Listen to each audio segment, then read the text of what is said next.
매주 수요일마다 마가복음 강해를 하면서 마가복음 8장 벌써 세 번째 시간 우리가 말씀을 듣고 있습니다. 지루할 것 같아요. 때로는 어떻게 보면 한 얘기 또 하는 것 같기도 하지만, 근데 여러분, 제가 하나님의 말씀을 묵상하면 묵상할수록 느끼는 것은 뭐냐면, 어제 묵상한 내용이 다르고, 그죠? 또 오늘 묵상하는 내용이 다르고, 또 내일 똑같은 본문을 묵상한다고 할지라도 또 다른 은혜를 경험하게 될 줄로 믿습니다. 말씀은 원석이에요. 원석이라서 우리가 어떻게 가공하고 또 어떻게 또 만들어 가느냐에 따라서 마치 보석이 만들어지는 것처럼 다양한 그런 하나님의 말씀은 원석이 되어서 우리 가운데 다양한 은혜와 교훈으로 다가온다는 것이죠. 그렇기 때문에 하나님의 말씀을 다 우리가 묵상하고 또 묵상하면 그 말씀이 시편 기자와 같이 꿀송이보다도 더 단 생명의 말씀이 되는 줄로 믿습니다. 우리는요, 주일 예배 한 번 예배 드리고 나서 우리의 영이 만족할 수는 없어요. 그죠? 생각을 해보세요. 우리가 일주일 동안 주일 식사 점심 때만 딱 한 끼만 먹고 일주일을 버틴다? 과연 버틸 사람이 얼마나 있겠습니까? 아무도 없잖아요. 그런 것처럼 생명의 말씀인 이 말씀도 우리가 시마다 때마다 들어야만 하는 것이고, 하나님은 여전히 말씀하세요. 성경을 읽다 보면은 계속 여호와께서 말씀하시되 지금도 꾸준하게 그리고 변함없이 우리에게 말씀하고 계시는데, 문제는 우리들이잖아요. 그러니까 우리가 그 말씀하신 하나님의 음성을 듣지 않으니까 우리는 맨날 하나님 말씀해 주십시오라고 이상한 기도를 하게 됩니다. 그러나 분명한 것은 하나님은 지금도 이 순간에도 이 시간에도 말씀하고 계시는 줄로 믿습니다. 자, 그렇다면 오늘 우리에게 주시는 그 하나님의 말씀은 무엇일까요? 칠병이어의 기적을 우리가 이제 살펴보는데, 우리가 2주 전에는 칠병이어의 기적 가운데 주신 은혜는 무엇이었냐면, 우리는 예수님보다도 더 큰 일을 할 수 있다는 축복을 주셨어요. 그죠? 예. 요한복음 말씀을 통해서 주님께서는 칠병이어를 통해서 물고기 2마리와 7마리죠?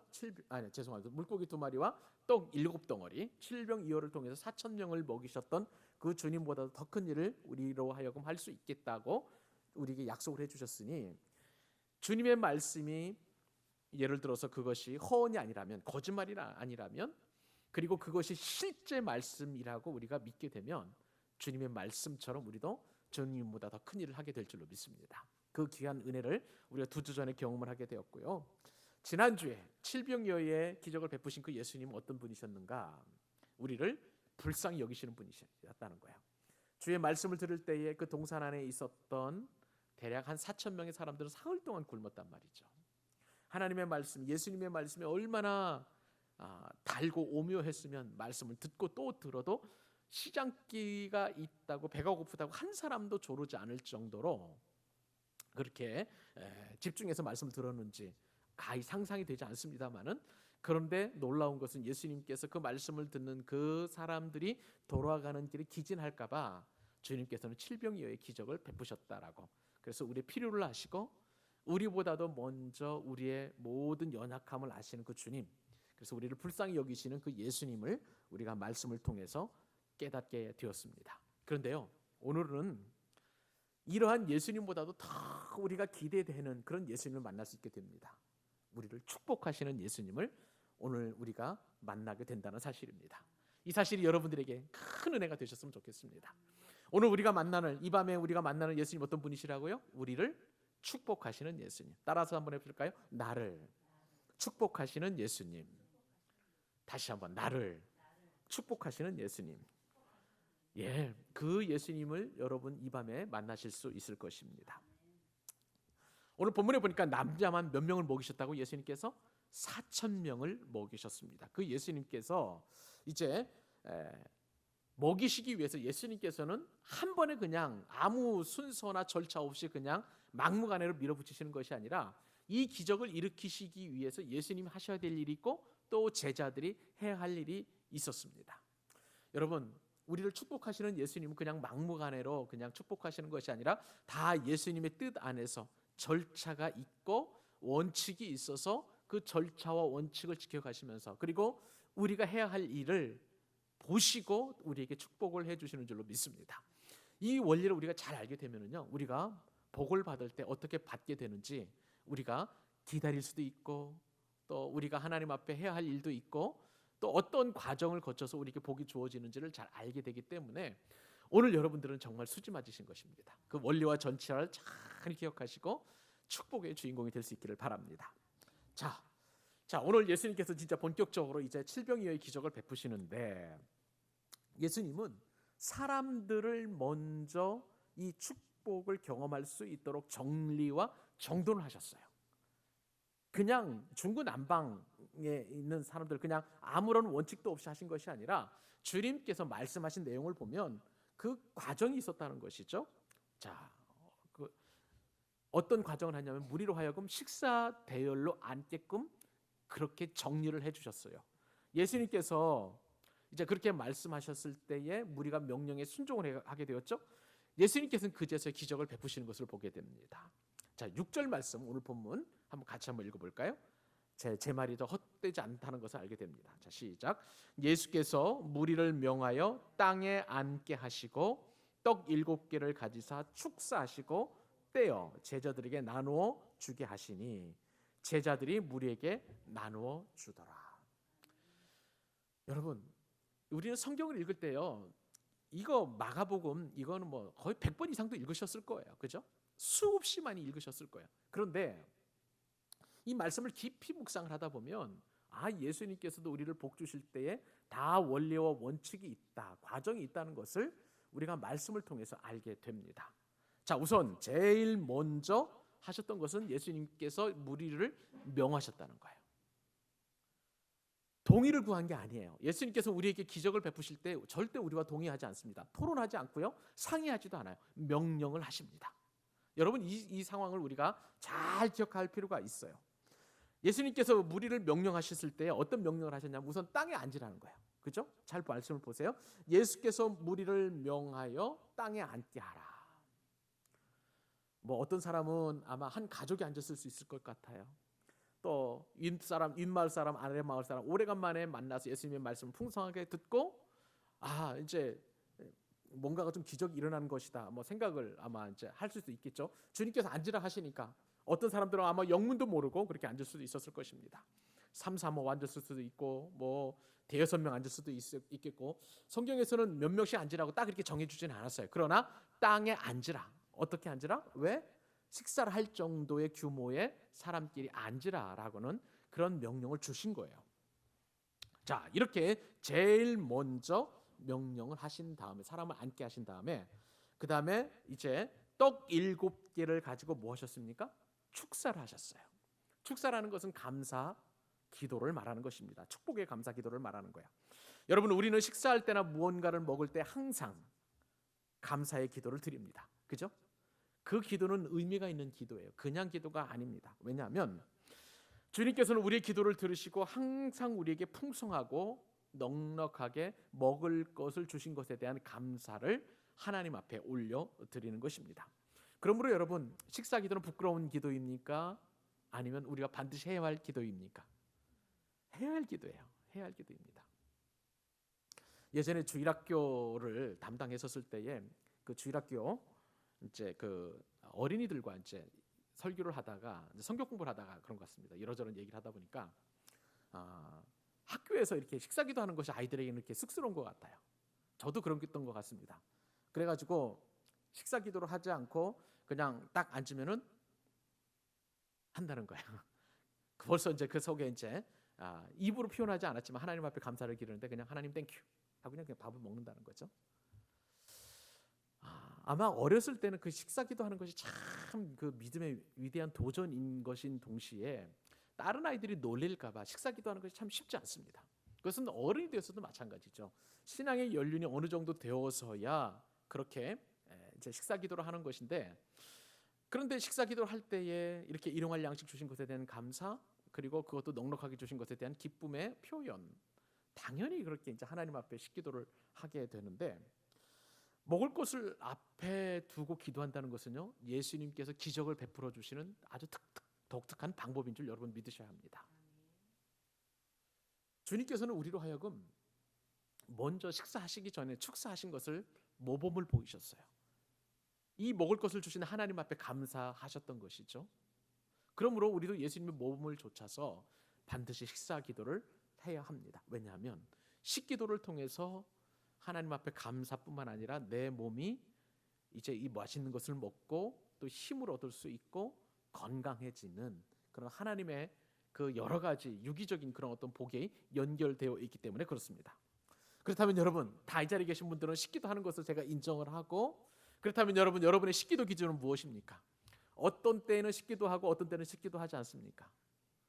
어떤 사람은요, 건더기가 있으면 식기도 하고 건더기가 없으면 식기도를 안 한다고 이렇게 얘기를 해요. 커피를 놓고 기도해야 됩니까? 안 해야 됩니까? 그런 기도에 따르면 아니면 또 어떤 주스, 오렌지 주스 한 잔 마실 때에도 건더기가 없는데 기도를 해야 됩니까? 말아야 됩니까? 저는요, 해도 좋고 안 해도 뭐 주님께서 뭐라고 하실 것은 없겠지만 저는 하는 것이 더 바람직하다고 생각이 됩니다. 왜냐하면 물 한 잔을 놓고도 감사기도 드리는 사람은 아주 특별한 하나님의 은혜를 체험한 사람이에요. 왜냐하면 우리는 그냥 물 마시고 싶으면 언제든지 마실 수가 있어요. 그런데 저 장렬하는 태양이 난무하는 저 광야에서 혹은 저 이스라엘 땅에서 이 생수 한 모금은요, 생명이에요. 그렇죠? 건더기가 있느냐 없느냐 상관없이 오히려 이 열사의 지역에서는 이 물 한 잔이 밥보다도 더 소중한 생명이 될 수 있는 것입니다. 그러므로 물 한 잔을 놓고 주스 한 잔 놓고 커피 한 잔 놓고 기도하는 것은 너무나 하나님께서 나에게 베풀어 주신 은혜에 감사하는 마음의 표현이라고 할 수가 있는 거예요. 그동안 저도 이제 어떤 분의 말을 듣고 건더기 없을 때 기도 안 했던 적이 있었는데 오늘 말씀 묵상한 이후로는 이제 물 한 잔 놓고도 기도할 수 있는 그런 적용을 한번 해보려고 합니다. 여러분들도 그런 적용을 하실 수 있기를 바랍니다. 우리가 먹을 수 있다는 것, 마실 수 있다는 것 얼마나 소중하고 복된 것인지 정말 생각하면 얼마나 귀한지 모르겠어요. 오늘 그 나사의 한 연구 과학자가 이제 그 사진을 이제 그 화성에서 이제 착륙한 그곳에서 찍은 그 사진 하나 보면서 이것은 곤충이다. 대략 한 50cm 정도 되는 곤충이다라고 이렇게 하면서 여기는 더디미가 있고 또 다리가 있고 뭐 이런 얘기를 좀 하더라고요. 그분 입장에서 보면 아주 획기적인 그런 일이라고 아마 생각을 한 것 같습니다. 근데 그것이 이제 뚜렷하게 그 뭐라고 사진의 그 모습이 나타난 것이 아니라 어렴풋하게 왜 그러니까 뭐라 그럴까요? 저희 컴퓨터 사용하다 보면 화질이나 아니면 그 그림 크기가 사진 크기가 작아지면 확대하다 보면 왜 그 뭐라 픽셀이 좀 커져가지고 좀 어렴풋하게 그 형상만 남아 있잖아요. 그런 것처럼 그렇게 되어 있는데 그것을 보고 이거 곤충이다라고 이렇게 얘기를 하는 것을 보면서 저는 이제 좀 여러 가지 생각이 들더라고요. 저 화성에 만약 생명체가 있다. 그것이 뭐 획기적인 노벨상을 탈 수 있는 그런 것인지는 잘 모르겠습니다만은 그게 중요한 것보다도 그거보다도 우리에게 이 땅에서 이렇게 생명이 되어서 우리에게 호흡을 주시고 그리고 주님께서 주시는 은혜 안에서 뭘 먹고 또 생명의 활동할 수 있다는 것은 우리에게 얼마나 큰 기쁨인가. 그리고 우리가 밥도 먹고 물도 마시고 주스도 마시고 커피 한 잔 마시고 이렇게 먹을 수 있다는 것이 얼마나 큰 기쁨인가 생각이 드는 거예요. 7병2호의 이 현장에서는 4,000명의 사람들이 그렇게 주님께서 공급해 주시는 것을 먹었습니다만은 그런데 우리는 7병2호의 그 사람들이 먹었던 그 기적보다도 훨씬 많은 것을 누리면서 먹고 있지 않겠습니까? 그렇죠? 인류 역사상 지금 우리가 이제 21세기를 살아가고 있는데 지금만큼 풍요로웠던 시대가 인류에 없었어요. 대부분의 인류의 탄생 이후에 에덴 동산을 빼놓고서는 아담이 에덴 동산에 추방된 이후로 우리 시대처럼 이렇게 풍성하게 먹고 누리는 그런 시대가 없었다는 거야. 그러니까 우리가 물 한 잔 마시는 것도 우리가 과일 한 조각 먹는 것도 커피 한 잔 마시는 것도 얼마나 감사한지 그 감사가 좀 회복이 되었으면 참 좋겠다는 것입니다. 근데 여러분 어떠한 상황에도 이처럼 먹을 것을 놓고 감사하는데 근데 예수님께서 뭐라고 좀 말씀하셨냐면은 그 먹을 것을 앞에 놓고 칠병이어를 놓고 축사를 하셔서 이제 그 떡을 떼어 가지고 제자들에게 나눠 주도록 그렇게 또 사명을 주셨어요. 먹을 것을 가지고 있는 특별히 예수님을 사랑하는 주님의 제자들은요. 나누는 그런 사명을 받은 사람들입니다. 나만 잘 먹고 내 배가 불러 가지고 나만 누리는 것은 주님께서 원하시는 그런 일이 아니에요. 주님께서 무리를 안도록 그렇게 명령하셨으면 이번에는 제자들에게, 예수님을 사랑하고 복음을 아는 그 제자들에게 그 떡을 친히 나눌 수 있도록 그렇게 또 다른 사명과 명령을 주셨다는 것입니다. 그런데 여기서 떼다라는 것, 축사하시고 떼어서 이렇게 떼다는 거죠. 나누다는 것이죠. 이 떼어라는 단어가 이제 헬라어 말로 이제 에클라센이라는 단어를 쓰는데, 이것은 예수님께서 잡히시기 전날 밤에 이제 떡을 떼어서 제자들에게 나누면서 이제 만찬을 하잖아요. 성만찬을 하시잖아요. 그때 나오는 단어와 똑같은 단어예요. 그러니까 예수님 몸을 나누는 거예요. 여러분, 먹을 것 하나에도 이처럼 주님께서는 의미를 부여하십니다. 자신의 몸을 나누어 주시는 거예요. 그러므로 예수님의 이름으로 우리가 감사함을 먹는다는 것은 참 깊은 영적인 의미가 있는 것입니다. 그래서 하여간 그 예수님의 명령에 순종해서 떡을 떼신 그 예수님의 떡을 받아다가 제자들은 이제 335 앉아 있는 무리들에게 계속 나누어 주셨습니다. 또한 제자들이 나눠준 것은 이 떡뿐만 아니라 무엇이 있었냐면요, 물고기도 있었어요. 7병2어입니다. 그래서 예수님은 이것을 가지고 축복하시고 또한 물고기도 나누어 주라고 말씀하셨습니다. 이로 말미암아서 무려 사흘 동안 굶어 있었던 이 4,000명의 사람들은 주님께서 공급해 주시는 떡과 물고기를 먹고 그리고 배부를 수 있었던 것이에요. 근데 여러분, 여기서 주님께서 주시는 그 은혜가 얼마나 큰지 성경 말씀 잘 읽어보면 8절 한번 보실래요?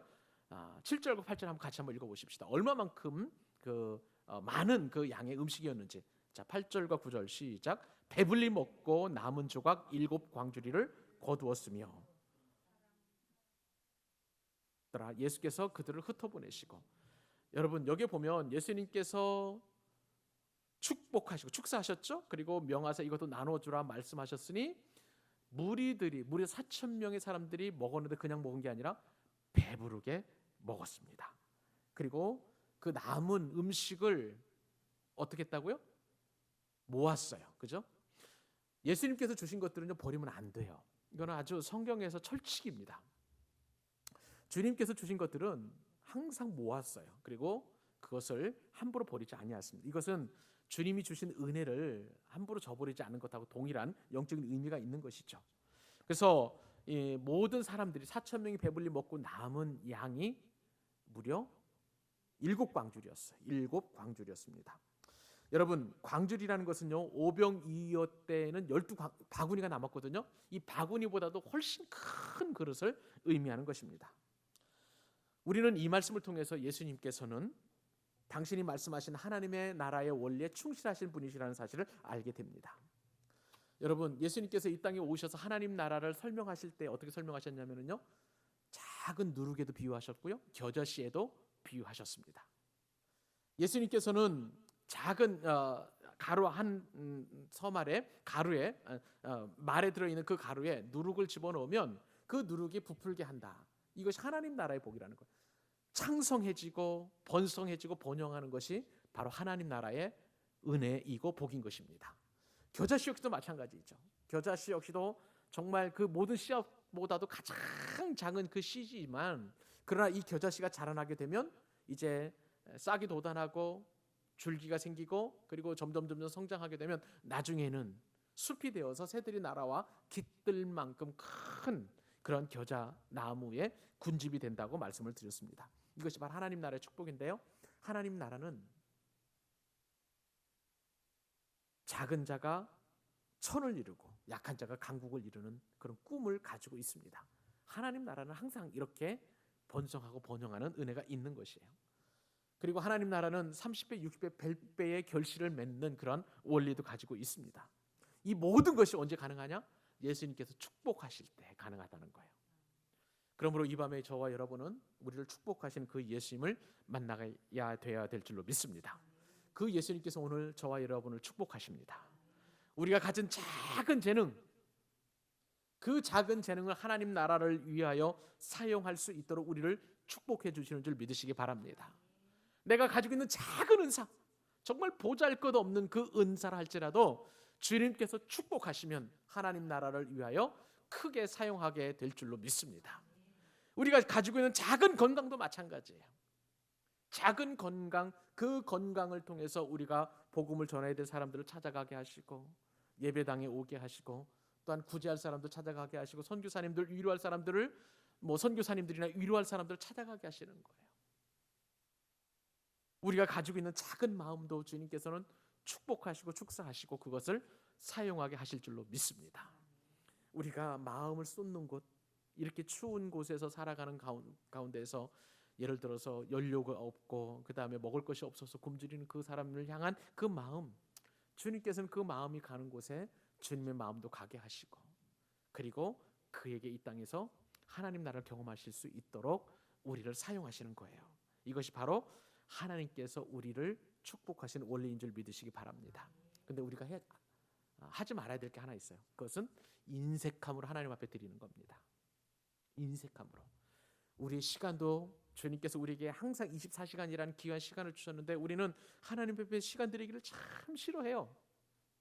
핸드폰 검색하고 핸드폰을 만지작거리는 시간은 참 많이 있는데 성경 한 줄 읽는 것에 대해서 얼마나 그 시간이 아까운지 몰라요.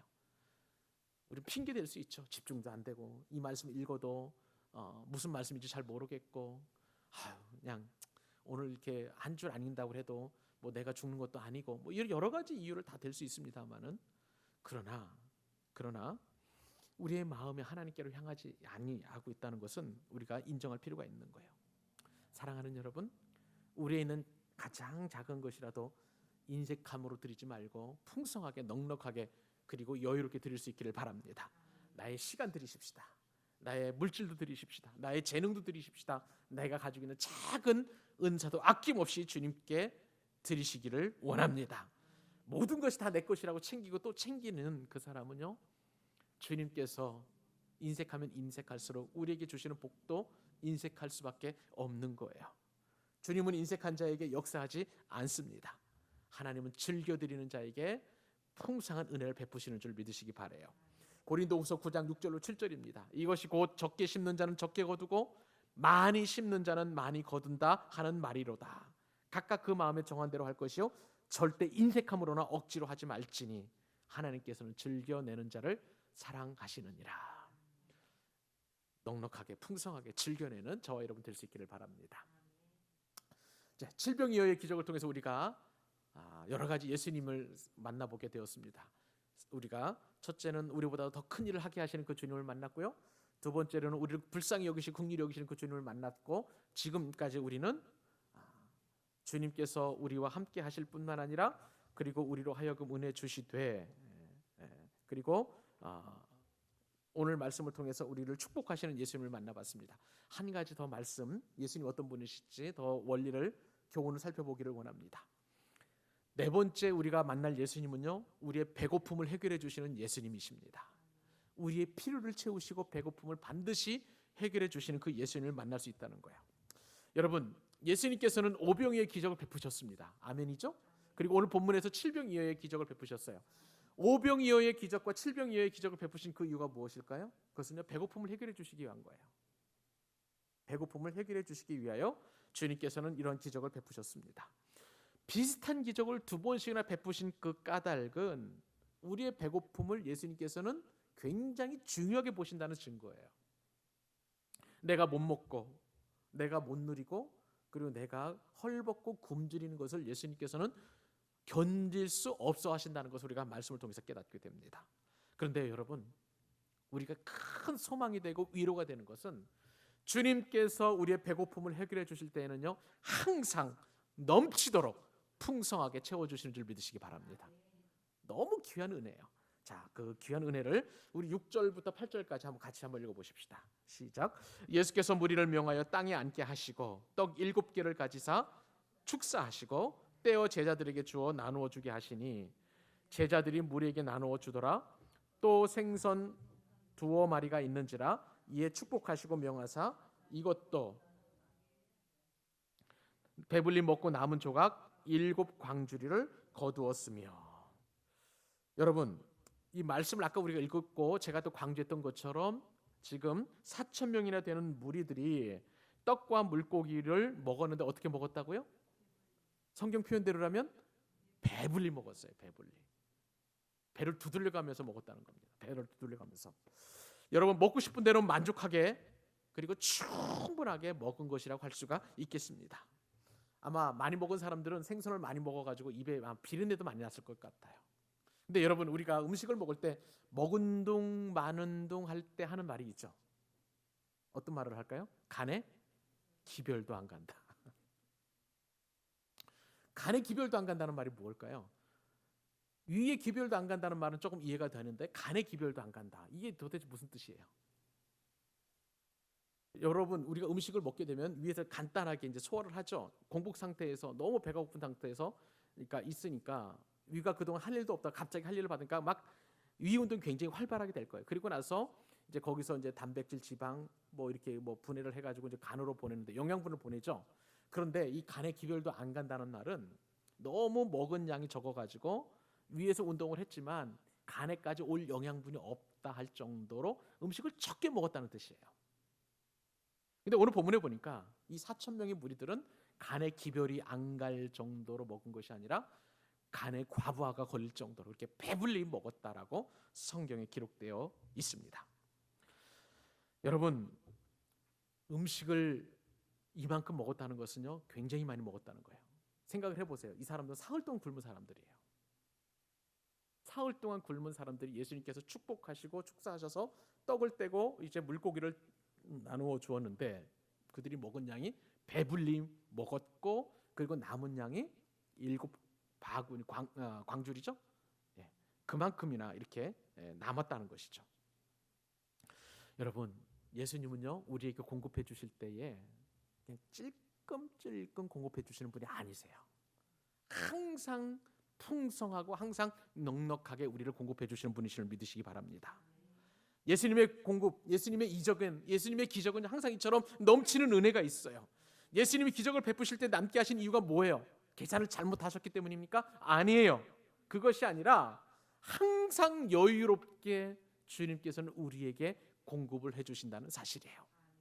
여러분 이 예수님 여러분의 예수님 되실 수 있기를 바라요.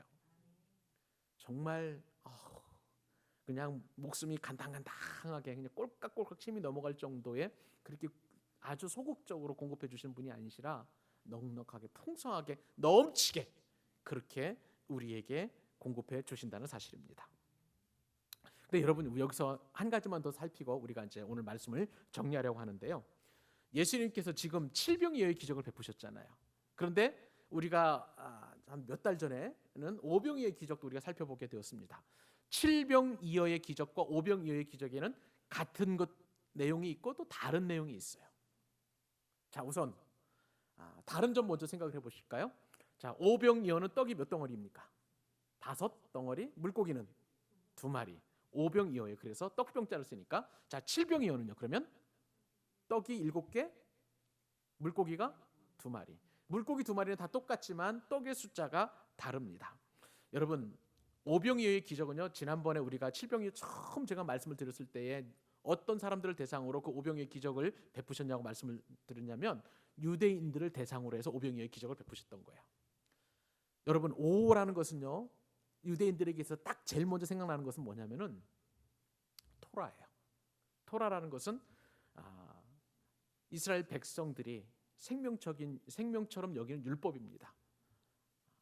미시나를 만들어냈고 또 그 다음에 그들의 어떤 생활 규범 것들을 만들어냈던 그 원리가 되었던 말씀이 바로 토라인데 이 토라가 창세기, 출애굽기, 레위기, 민수기, 신명기 5권이에요. 그래서 오병이어입니다. 여러분 그러면 칠병이어는 뭘까요? 칠병이어. 이 사람들을 지금 기적 제가 지난번에 말씀드릴 때 이 칠병이어의 기적을 경험한 사람들이 누구라고 했어요? 유대인이 아니라 이방인들이라고 말씀을 드렸습니다. 유대인들은요 이 7일 생각하면은 하나님께서 천지를 창조하신 창조의 날짜를 항상 생각을 합니다. 완전수를 말하는 거예요. 자 그러면 하나님께서 천지를 창조하셨을 때에 그때는 이방인들과 유대인들이 나눠져 있었을까요? 아니죠. 누구나 다 아담의 후손들이었어요. 그죠? 이방인들이나 유대인들이나. 그러니까 이 칠병이어라는 것은 하나님의 놀라운 창조 섭리 안에 들어가 있는 모든 열방을 다 들어가는 거예요. 그러니까 칠병이어의 기적은 이방인들까지도 먹이시는 그 하나님을 분명하게 표현하고 계시는 거예요. 우리 사랑하는 하나님께서는 우리에게 먹을 것을 공급하시되 우리의 필요를 채우시되 유대인들도 채우실 뿐만 아니라 이방인까지도 채워주신다는 거예요. 그러므로 하나님께서 공급하시고 채우시는 모든 사람들은 이 땅을 살아가는 모든 인류예요. 그렇죠? 복음은 차이가 없습니다. 이방인에게도 그리고 유대인에게도 똑같이 하나님의 구원이 복음인 거예요. 그것처럼 우리를 영적으로 먹이시고 우리의 필요를 채우시고 우리의 먹을 것을 공급해 주시는 그 예수님의 은혜는 이방인이나 그리고 유대인을 가릴 것 없이 누구나 다 주님의 안에 들어오면 먹이시고 입히시는 거예요. 그 생명의 예수님을 만나는 은혜가 있기를 간절히 바랍니다. 동시에요. 자, 그 다음에 오병이어의 기적을 경험한 사람들은 이제 몇 명이었을까요? 오병이어 5천 명이었잖아요. 5천 명이었습니다. 이 5천 명이었고요. 또 그 다음에 칠병이어의 기적을 경험한 사람들 몇 명일까요? 4천 명이었습니다. 자, 그러면 오병이어의 기적은 남은 그 음식에 남은 숫자가 얼마만큼 될까요? 12바구니예요. 바구니. 12이라는 것은 아까 말씀드린 것처럼 또한 이스라엘 12지파를 상징합니다. 오병이어는 철저하게 유대인들을 대상으로 주님께서 유대인들에게 베푸신 은혜였던 거예요. 그러면 자, 칠병이어의 기적은 몇 광주리가 남았을까요? 7광주리. 아까 말씀드린 것처럼 이방인들을 채우시는, 이방인에게도 풍성하게 채우시는 하나님의 은혜가 그 숫자 안에 들어가 있는 것이고요. 4천 명이라는 것은 동서남북 사방에서 이방인들을 다 포괄하는 그러한 것을 말하는 것입니다. 근데 여러분, 여기서 또 한 가지 차이점이 한 가지 더 있어요. 어떤 차이점이 있냐면 오병이어의 기적을 경험하고 남은 숫자는 12 바구니입니까? 광주리입니까? 그리고 7병이어의 은혜를 경험했던 이 사람들은 7 뭐예요? 광주리. 바구니하고 광주리는 차이가 다릅니다. 광주리가 훨씬 커요. 여러분, 사도 바울이 이제 다메섹 도성에서 주님을 만났잖아요. 가는 도중에. 근데 다메섹 도성에 있다가 그 안에 있었던 유대인들이 사도 바울이 이게 변심을 한 것을 보고 사도 바울을 죽이려고 그랬어요. 그때에 그 다메섹 도성에 있었던 제자들이 바울을 이제 도성 밖으로 이제 내보내는데 그때 사용했던 도구가 뭐냐면은 광주리일까요, 바구니일까요? 바구니였습니다. 바구니는 큰 거예요. 많이 담을 수 있는 거예요. 그러니까 이 바구니는 또 광주리하고도 다릅니다. 큰 그만큼 많이 풍성하게 남겼다는 것을 우리가 알게 되는 것이죠. 여러분, 결국은요, 우리가 이 상황에서 이 말씀을 통해서 우리가 얻을 수 있는 은혜는 뭐냐면요, 우리의 모든 배고픔을 주님께서 채우시되 완벽하게 넉넉하게 풍성하게 채우신다는 거예요. 주님께서는 우리가 만나기를 원하시고요, 우리의 모든 필요를 채우시되 그냥 조금씩 채워주시는 것이 아니라 넉넉하고 여유가 있게 채우시는 것입니다. 하나님의 은혜는 항상 넘치게 되어 있는 거예요. 주님은 모든 복의 근원이십니다. 우리의 복을 주실 때에도 그냥 아끼고 그래서 조금씩 복의 물줄기를 이렇게 쫄쫄쫄 흘려보내는 것이 아니라 넘치고 차도록 그렇게 우리에게 공급해 주시는 거예요. 문제는 우리입니다. 우리의 바구니의 크기, 그리고 우리가 과연 그 하나님의 놀라운 복을 받을 만한 그런 준비가 되어 있는지, 그릇이 깨끗한지, 그릇이 또 얼마나 큰지. 주님께서는 오늘도 이 밤에 저와 여러분에게 정결케 되기를 원하시고 그릇의 크기를 키우기를 원하십니다. 엘리야를 통해서 사르밧 과부를 공급하실 때도 마찬가지였고요. 엘리사를 통해서도 또한 수넴 여인을 공급하실 때도 똑같았습니다. 주님께서는 우리에게 공급하시되 준비된 것만큼 채워주십니다. 그럼 우리는 뭘 준비해야 될까요? 축복을 받을 준비를 해야 될 줄로 믿습니다. 우리가 궁핍하고 우리가 배고픈 것 누구보다도 우리 주님께서 면밀하게 보신다고 말씀을 논의 드렸잖아요. 그 주님이 저와 여러분의 삶을 보시고 생각을 보시고 우리의 믿음의 크기를 보시고 우리의 모든 것을 보시고 최종적으로 우리에게 복을 주십니다. 그 복을 받는 귀한 준비된 백성들이 제가 되었으면 좋겠고 여러분 한 분 한 분이 되었으면 좋겠습니다. 그 주님과 날마다 동행하는 기쁨을 누리는 여러분 되시기를 주님의 이름으로 축복합니다.